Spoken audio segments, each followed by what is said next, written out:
Introduced to Australia almost 100 years ago, cane toads are an ugly as hell pest that have decimated large parts of this country. Now, a crack squad of toad killers has a bold plan to stop the amphibious a-holes from reaching the precious Pilbara. Imagine walking along the muddy edge of a pond in northern Australia and seeing something so strange that, for a moment, you think your eyes are playing tricks on you. A tiny creature, barely larger than a grain of rice, is surrounding one of the most poisonous animals in Australia. The animal being attacked is a young cane toad, and the attackers are meat ants. What happens next looks less like nature and more like a perfectly coordinated military operation. The ants swarm the tiny toadlet from every direction.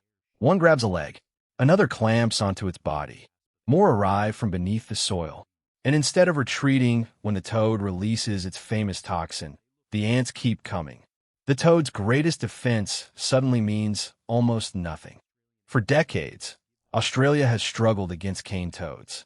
They were introduced to Queensland in 1935 in an attempt to control agricultural pests, after 102 toads were brought in from Hawaii. But the plan quickly went wrong. The toads barely interacted with the beetles they were supposed to control, yet they discovered something far more valuable. Australia had an enormous supply of food, few natural enemies capable of handling their poison, and plenty of warm environments in which to reproduce. The result was an ecological explosion. Those original animals became millions upon millions of cane toads, spreading across huge portions of northern Australia. And everywhere they went, native predators encountered a problem they had never evolved to deal with. A cane toad doesn't need sharp claws or powerful jaws to defend itself. Its weapon is chemical. Behind its eyes are large parotoid glands capable of releasing a milky toxin. When a predator bites the toad, the poison can enter the predator's mouth and cause severe, potentially fatal effects. For an Australian predator, a cane toad can look like an easy meal.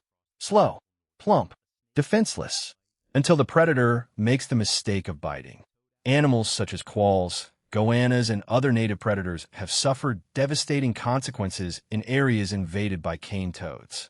Some populations collapsed dramatically because generations of animals had never encountered anything quite like them. But then researchers discovered an enemy the cane toad apparently never expected: the meat ant. Meat ants are common across northern Australia. They live in large colonies and are famously aggressive when defending their territory or searching for food. But nobody expected them to become cane toad hunters. The discovery happened while researchers were observing areas where young cane toads were emerging from ponds. This stage of the toad's life is critical. A tadpole has spent its early existence in water. Eventually, it develops legs, loses its tail, and becomes a tiny terrestrial toadlet. At this point, it is extremely small and extremely vulnerable. The researchers noticed that when these young toads crawled away from the water, meat ants were approaching them. Not one ant, not two, entire groups. The ants appeared to coordinate their attacks, surrounding individual toadlets and repeatedly biting them. The footage was extraordinary because the size difference was almost absurd.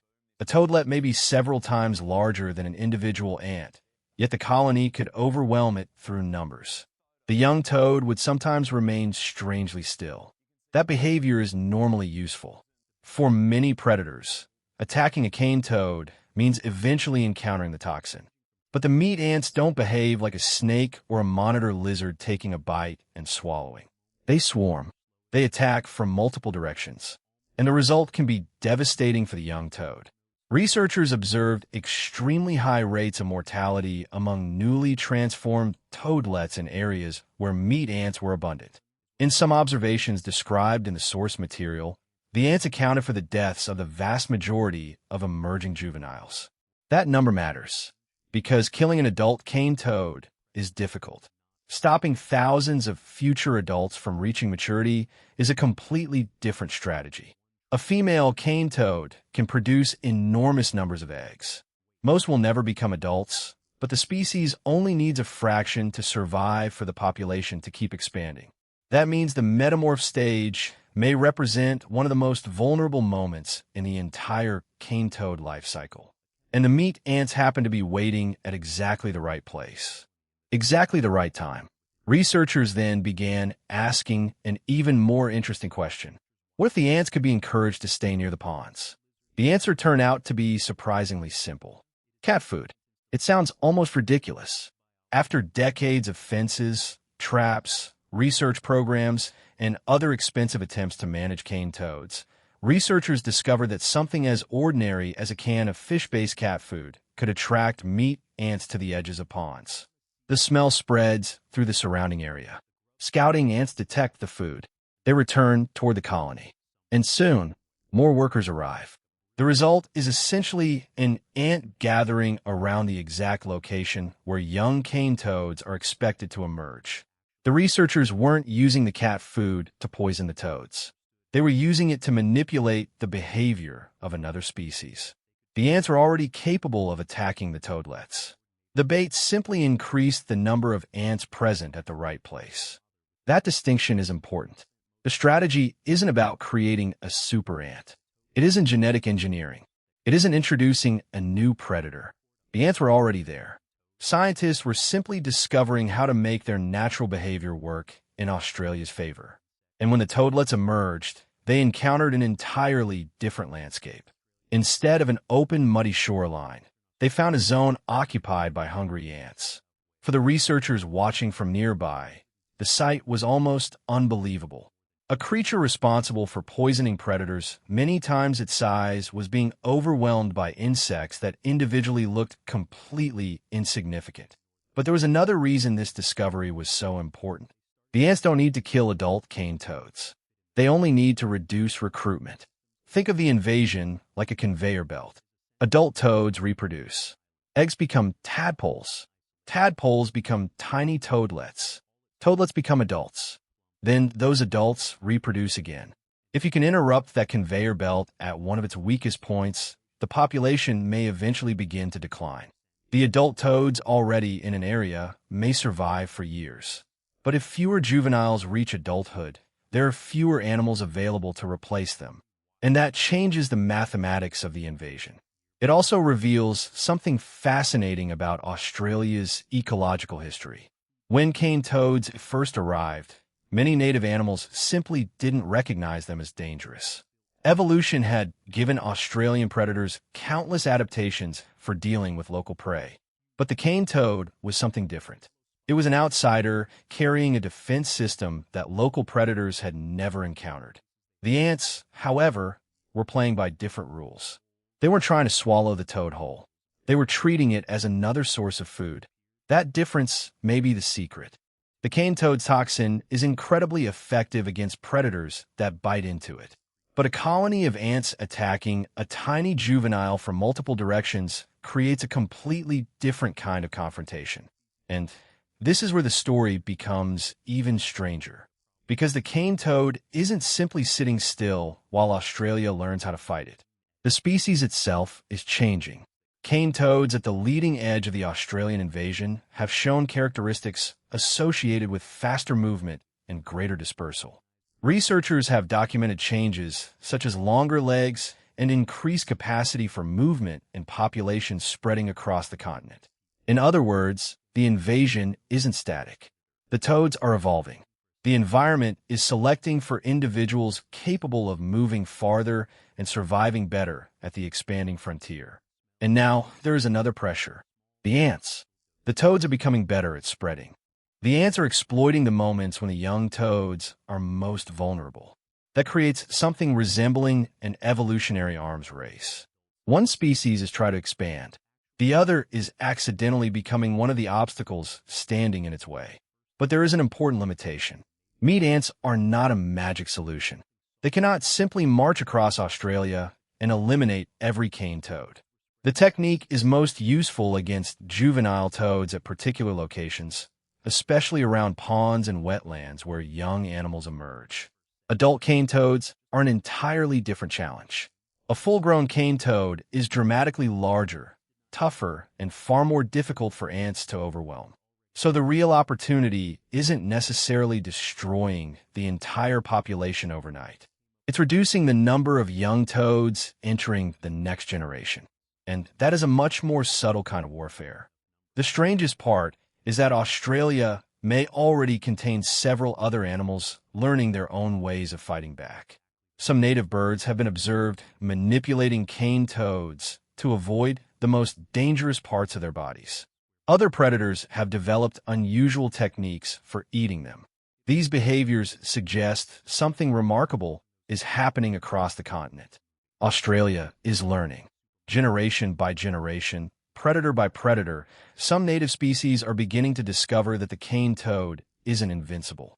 The meat ant may simply be one of the most spectacular examples. But there is still a question hanging over the entire idea. What happens if humans deliberately increase ant activity around sensitive environments? Could attracting large numbers of meat ants create unintended ecological consequences? The ants are native.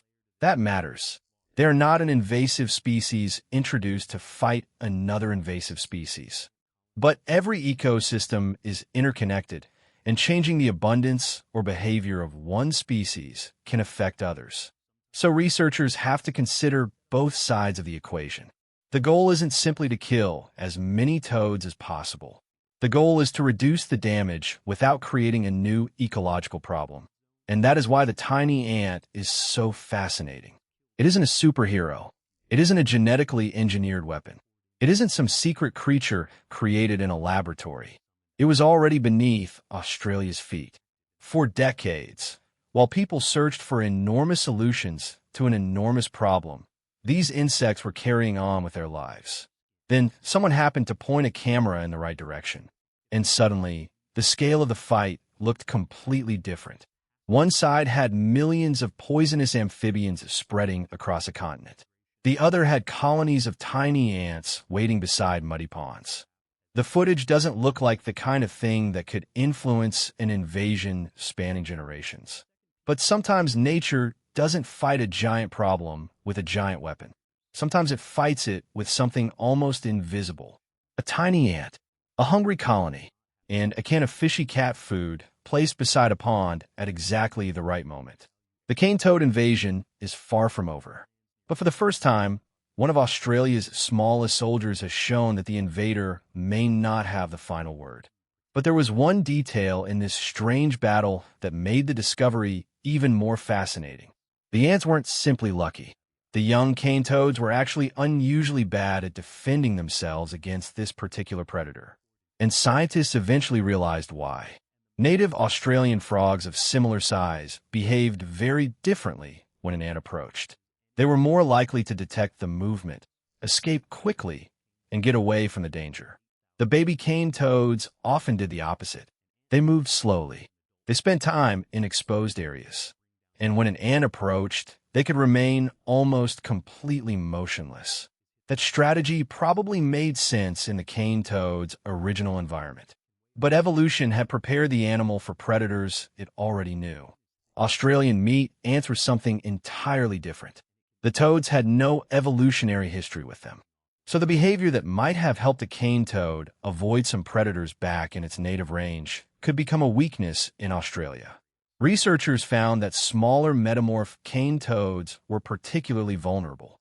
Their short hops weren't enough to escape rapidly advancing ants, and their tendency to freeze could leave them exposed for too long. Then came another surprising discovery. The cat food wasn't attracting the toads. It was attracting the ants. That sounds obvious, but it completely changed how scientists thought about controlling the invasion. Instead of trying to remove every cane toad, they could manipulate the location of a native predator. The researchers tested this around water bodies in tropical Australia. Small amounts of fish-based cat food were placed between the ant colonies and the edges of ponds. The reaction was rapid. Worker ants discovered the food and began returning toward their colony. Those workers effectively created a trail. Other ants followed. Soon, the number of meat ants in the baited areas increased dramatically. And that meant something else increased too. The number of encounters between ants and baby cane toads. In the experiments, adding bait increased ant density by more than 4 times. In baited areas, the ants attacked metamorph cane toads at much higher rates than in areas without bait. The numbers were astonishing. During the study, researchers recorded hundreds of ant attacks on cane toads, and more than half of the attacks were immediately fatal. Even more remarkable, many of the toads that escaped the initial attack didn't survive. Researchers found that 88% of apparent escapees died from their injuries within 24 hours. That means simply watching the first few seconds of an attack could dramatically underestimate how effective the ants actually were. A tiny toad might appear to escape. It might hop away. It might disappear into a crack. But the damage had already been done. And this revealed why the strategy could potentially work as part of a larger control program. The ants don't have to kill every toad. They just need to reduce the number of juveniles that survive long enough to reproduce. That is a completely different way of thinking about an invasive species. Instead of fighting the entire population at once, scientists can target the weakest link in its life cycle. The moment when a tadpole becomes a tiny, land-dwelling toad. The moment when it leaves the water. The moment when its body is small, its movements are slow, and dehydration forces it to remain close to the pond. That combination creates a natural trap. And the ants are already standing there. But there's another reason the strategy is so unusual. It uses a native predator instead of introducing a new biological control agent. History has shown that biological control can be incredibly risky. Introduce one species to destroy another, and you might create an entirely new ecological disaster. Australia knows this problem better than almost anyone. The cane toad itself was introduced as a biological control animal. The original idea was to use the toad against agricultural pests. Instead, the solution became one of the problems. So scientists are understandably cautious about repeating that mistake.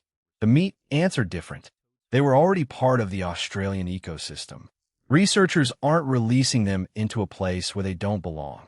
They're simply changing where the ants forage. That makes the approach potentially much safer than introducing another exotic predator. But even the scientists behind the research have emphasized that meat ants alone cannot eliminate cane toads across Australia. And that is perhaps the most important part of the story. The ants are not a miracle cure. They are one weapon in a much larger war. Cane toads still reproduce in enormous numbers. They still occupy huge areas. Adult toads remain far too large for this ant-based strategy to control effectively. And the Australian landscape is simply too vast for humans to bait every pond and waterhole. So what does the discovery actually give Australia? A targeted opportunity. Instead of trying to protect every square kilometer, conservation teams could potentially focus their efforts around places where vulnerable native wildlife is concentrated. Imagine a small wetland containing a threatened population of native animals. Quand toad arrive, they reproduce. Thousands of tiny toadlets begin emerging from the water. Rather than waiting for those juveniles to spread into the surrounding landscape, researchers could potentially manipulate the local ant population during that narrow window. The ants become a biological barrier, a living line between the pond and the rest of the ecosystem.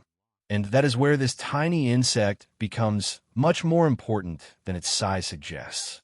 Because an ecosystem doesn't always need a predator capable of defeating the biggest animal. Sometimes it needs a predator capable of stopping the next generation. There's also something almost poetic about how this discovery happened. For years, humans were searching for sophisticated solutions, better traps, better fences, more efficient removal programs, new biological controls, complex research projects. Then researchers looked closely at what was already happening beside a pond. The answer was crawling across the ground. The ants had been killing baby cane toads without anyone telling them to. They didn't need instructions. They didn't need technology. They didn't even need humans. They were already exploiting a weakness in the invader. Scientists simply figured out how to make that natural interaction happen more often. And the footage is what makes the whole thing so difficult to forget. A tiny toadlet emerges from the water. It takes a few awkward hops. Then an ant approaches. Another follows. Then another. Suddenly the ground seems to come alive. The toad tries to move. The ants close in. One grabs. Another arrives. More workers pour toward the struggle. The entire encounter can be over incredibly quickly. What looks like one ant attacking a toad is actually the beginning of a coordinated response from an entire colony. And somewhere nearby, more workers are following the chemical trail back toward the nest. The message is spreading. Food has been found. The colony responds. This is why the cat food experiment was so clever. The researchers weren't controlling individual ants. They were triggering the colony's own communication system. A small amount of bait could change where hundreds of ants were concentrating their activity. And that concentration changed the survival chances of the toadlets. In the original experiments, researchers recorded more than 300 ant attacks on cane toads and found that the vast majority of observed attacks were directed at the toads rather than other vertebrates. That finding was encouraging, but also came with a warning. Any attempt to manipulate an ecosystem must consider what happens beyond the target species. What if increasing ant numbers affects other animals? What if the ants begin consuming more native insects? What if a technique that works perfectly around one pond behaves differently somewhere else? These questions matter because ecological control is never as simple as finding something that kills the target. The goal is to reduce the invasive species while causing as little damage as possible to everything else. And that is why this discovery has remained interesting to scientists even years after the original experiments. It demonstrates a broader principle. Sometimes an invasive species carries hidden weaknesses into its new environment. The challenge is finding them. The cane toad arrived in Australia carrying a powerful defense against predators. But that defense was developed against predators from its ancestral environment. Australian meat ants didn't evolve alongside cane toads. They don't recognize the poison in the same way. And the tiny toads haven't learned how to escape them. That evolutionary mismatch created a weakness, one that had been sitting almost unnoticed beneath people's feet. And perhaps the most remarkable possibility is that the story doesn't end with meat ants. Other Australian predators have also been observed developing unusual strategies for dealing with cane toads. Some animals have learned to attack them in ways that reduce their exposure to the toxin. Others have learned to exploit vulnerable parts of the animal. These behaviors suggest that Australia's native wildlife isn't simply losing the battle. It is adapting, slowly, unevenly, species by species. The cane toad may have arrived as an ecological nightmare, but nature is not static. Predators learn, prey adapt, behavior changes, and over enough generations, natural selection can reshape the battlefield. That doesn't mean Australia will eliminate cane toads. It probably won't happen through ants alone. But the story changes when an invader that once seemed almost untouchable starts encountering predators capable of exploiting its weaknesses. For decades, the cane toad seemed to have the perfect advantage. It was poisonous. It reproduced rapidly. It spread efficiently. And many Australian predators had no idea how to deal with it. Then researchers discovered something almost absurd.